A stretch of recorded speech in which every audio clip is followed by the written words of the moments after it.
Before I get too far into this, I do want to say congratulations to Anthony and Tori on their baby girl. Congratulations on a beautiful, healthy baby.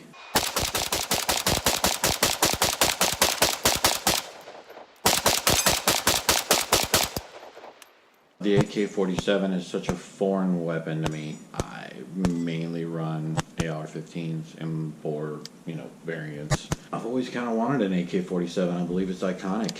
There's something very attractive about it. I love the look. I love the way the rifle feels in my hands. It took me a long time to finally buy one. Mainly because of the reputation AKs have from some builders. I mean, just hit YouTube up. It's full of warnings on what to look for.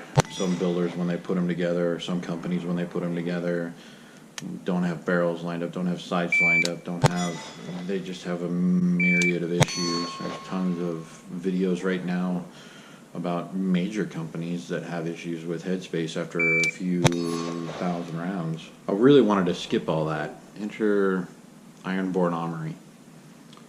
Ironborn Armory is a company created, or I guess I should say it's a brainchild of Billy Cho. If you know anything about AKs, you probably know who he is. He's been accustomed building AKs for a decade, and he got his start with Rifle Dynamics. Billy Cho is a custom gun maker. He's made just about everything con block. He's very particular on how his guns are built, and although he caters to what dealers want with Ironborn Armory, i.e. rifles in a certain price point, he's built AKs that have been well over $5,000. In his own words, his tastes are often random expensive. He likes accessories which oftentimes cost more than the AK itself. Billy was nice enough to answer all my questions about this AK, being that it was my first delve into it, and I'll kind of go over some of the specs, or at least some of the parts that are on this. This is a Romanian parts kit. Some of the stuff I've upgraded myself. Zukov furniture, a lot of actual mag pull furniture on this. As a matter of fact, all of it's mag pull. I changed the safety out. I wanted something I could reach with my finger without fully taking my hand off of fire control. That's been beautiful. It's got a J-Max custom front gas block. I upgraded to an Ultimac rail with the Zukov handguard. I wanted to be able to mount a white light on there. I wanted a red dot on it. This is my Aimpoint T2. Got about 750 rounds through it so far. Roughly. Although it's got a little bit more recoil than a 5.56, I found that it's actually something that can be controlled. I was able to hammer out pairs with the rifle quite easily. I had to pull the rifle into my shoulder a little harder and use my left arm to control that muzzle a little better than I would a 5.56. Started as a Romanian parts kit. It's built on a Polish flat receiver. When asked, Billy told me, while not as usually mint as the Polish kits, the Romanian parts kits have been tried and tested in the AK world. Don't mistake this for wasser junk. These parts make great platform without breaking the bank and without sacrificing reliability, and part of what makes the AK so great. The barrel is a stainless nitrided barrel with J-Max Customs gas block. All of it's capped with a Surefire 5.56 war comp. I want to repeat that. That's a Surefire 5.56 war comp. I had to ask about it, and according to Billy, it goes like this. Surefire makes some of the most popular muzzle device suppressor combos on the market. Why not go with that? They've been proven that they perform with very little point of aim shift. The reason I went with a 1/2x28 rethread instead of the standard 14x1 left-hand AK threads is so I can create enough shoulder for the muzzle device to seat against flatly. This ensures that it's concentric when you run the suppressor. Standard AK threads have very small shoulder and can cause muzzle devices to tweak one way or another if over-tightened. Unless you're running the Dead Air Wolverine, 14x1 left-hand threads on an AK isn't ideal for QD suppressor use. That's my bad boy right there. 750 rounds, I haven't had one malfunction with it yet.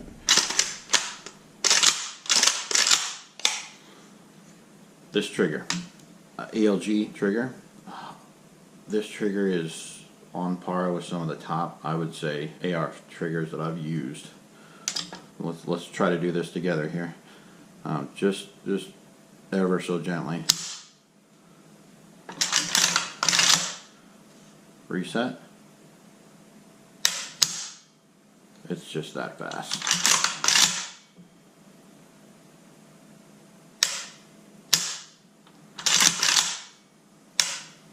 This is a completely different weapon system than an M4. The magazines eject differently. It's a different method of operation to run a gun like this than it is to run an M4. And I can see why, when running an M4 and people actually try to run an AK, that they wouldn't like it right off the get-go. To me, it's just different. It's just something I have to learn. I don't feel that it's any better or worse than an M4. I still love M4s. Don't get me wrong. I think that would probably be the first thing I'd grab.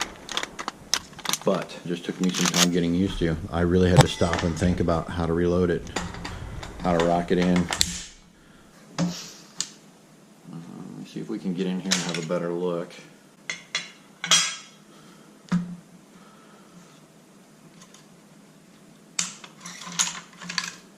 A lot of this stuff is pretty straightforward.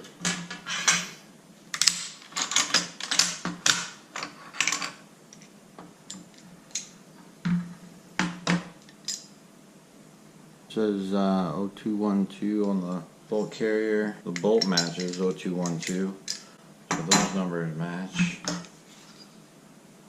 0212 on the front trunnion. Have a quick look at the bolt here.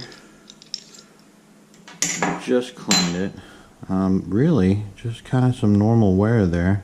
750 rounds. I don't think I see anything that's standing out to me as an issue. The ejector looks fine. I don't see any abnormal wear on the lugs. I'm not a big AK guy, so I'm learning a lot as I go. I spend a lot of time watching Rob Ski's channel, AK47 Operators Union.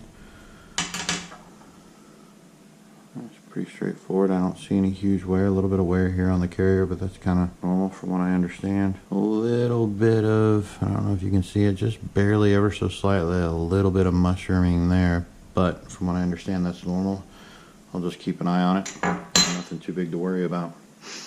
SureTac, if I haven't mentioned it already, SureTac did the Cerakote job for me.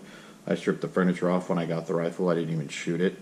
Took everything off of it, set it to SureTac. I wanted some type of a tiger stripe for it.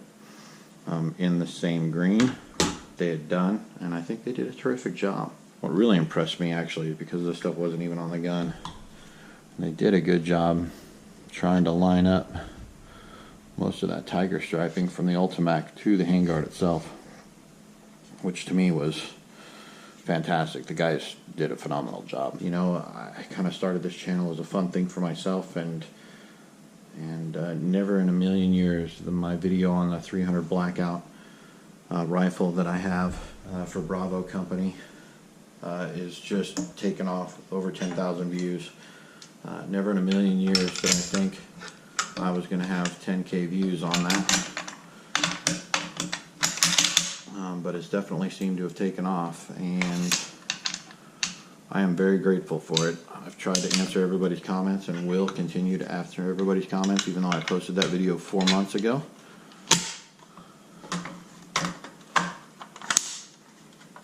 There you go, right there.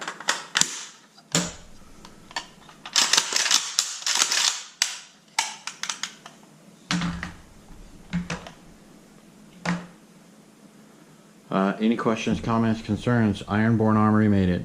Billy Cho, let's see a little bit about him. He's making custom knives from what I understand. His Instagram, Chogun Assassin, he showcases a lot of knives that he's made, and they look phenomenal. I don't have that kind of money to throw at a knife, to be honest. Most of that money I spend on these types of things instead of knives. Ironborn Armory is also another Instagram channel or page that he has. So any one of those two, if you want to follow him. More to come on this, more shooting, more getting out and using it, more learning. Definitely need to learn. I'm going to spend some time just dry firing and actually practicing reloads. That was the most fun. Really was just getting out and trying to learn a new weapon system. Thank you guys for watching.